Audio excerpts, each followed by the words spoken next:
Bonjour. Pour mon troisième jour à Naxos, je prends part en un petit voyage guidé. Un bus touristique vient me récupérer devant l'hôtel Holiday Naxos après le petit déjeuner et nous grimpons dans les hauteurs de l'île. Une chaîne montagneuse haute d'environ 1000 mètres, le plus haut sommet étant à 1003 mètres, et un rappel historique. Jadis, eh bien, la vie, c'était surtout dans l'intérieur de l'île où il y avait moins de risques d'être attaqué par surprise par des pirates qui effectuaient des razzias sur ces îles en mer Égée, qui capturaient les habitants, les revendaient ensuite comme esclaves, en tuaient un certain nombre au passage. Donc, eh bien, sur la côte, il n'y avait que des petits villages de pêcheurs et l'essentiel de la population de jadis étaient des agriculteurs qui vivaient plutôt sur les hauteurs. Ils bâtissaient des temples qui ensuite, au fil des conquêtes par différentes populations, ont été transformés en églises, puis retransformés en temples, secoués par des tremblements de terre, pillés pour utiliser leurs pierres afin de bâtir d'autres monuments. Donc, eh bien, reconstruction partielle d'un petit temple, visite guidée un peu au pas de course. Ce qui est difficile pour moi, c'est de filmer des bâtiments sans qu'il y ait trop de monde autour parce que le droit à l'image, et puis c'est plus joli de filmer des bâtiments que de filmer des touristes. Un petit musée dans les parages, des explications pour ceux qui veulent comprendre un peu mieux comment la vie s'écoulait il y a quelques millénaires ou bien quelques siècles. J'observe, je filme une petite chapelle au milieu de ces ruines d'un temple grec d'antan.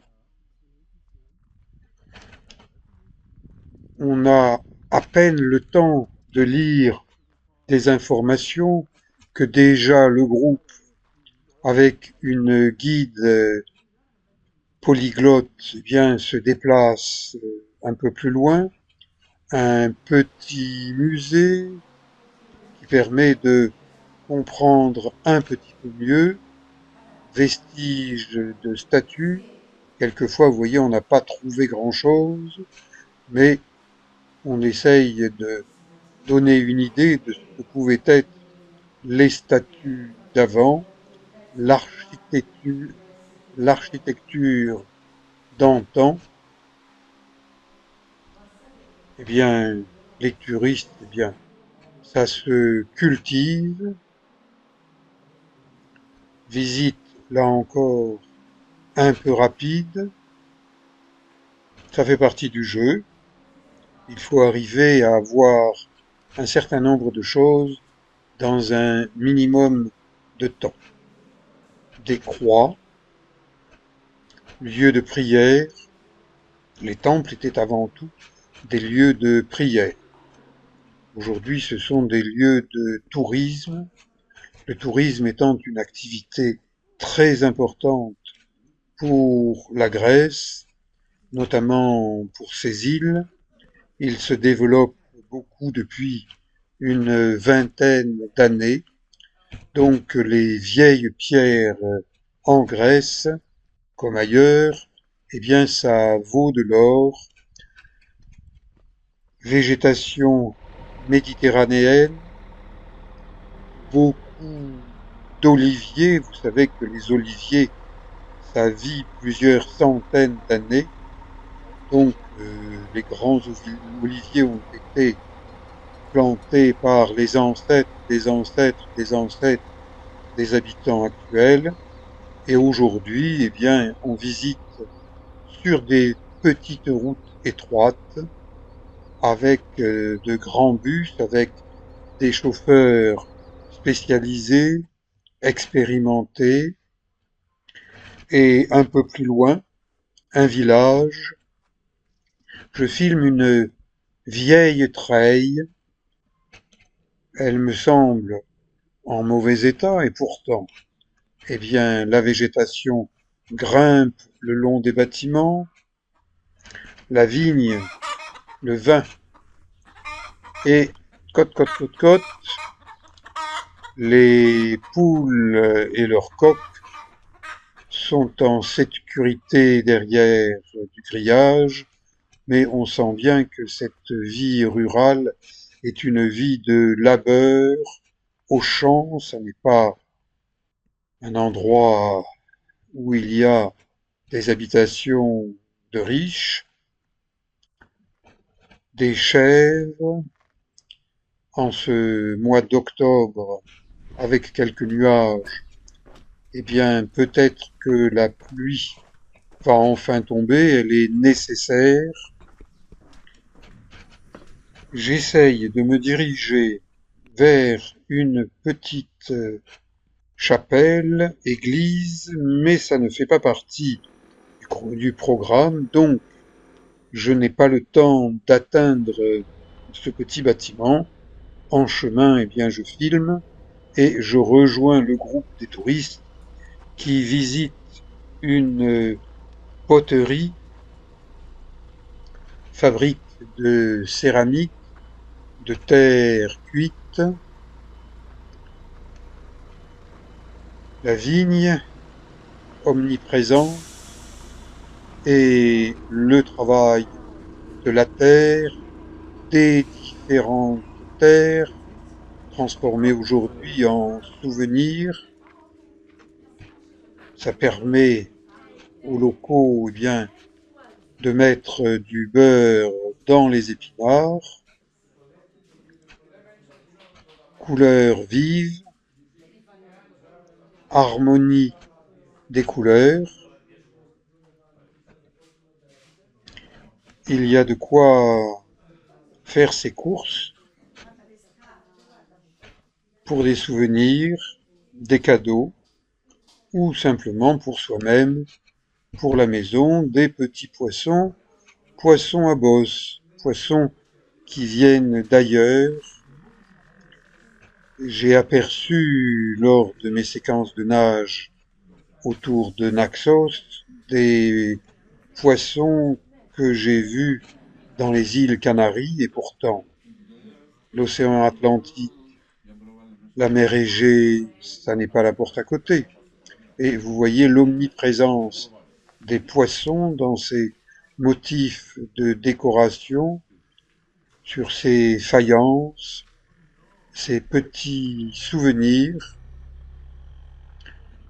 Les bus s'arrêtent ici, quelques voitures de location. On peut admirer le travail de l'artiste, les mains dans la terre glaise. Et déjà, eh bien, on reprend position, non sans tirer le portrait d'un animal aux grandes oreilles, parce qu'on a peut-être tiré ses oreilles à l'école quand il n'écoutait pas le professeur. Les oliviers se marient bien avec les figuiers. Et dans les petits restaurants des petits villages, on sait tirer parti de ces petites figues. Là encore, chaque fruit est important, chaque buissons, comme là des genêts qui atteignent des hauteurs de 5 mètres, et un autre arrêt dans un autre village un peu plus grand, avec des boutiques presque de luxe, de grandes statues de marbre. Le marbre est omniprésent sur l'île de Naxos.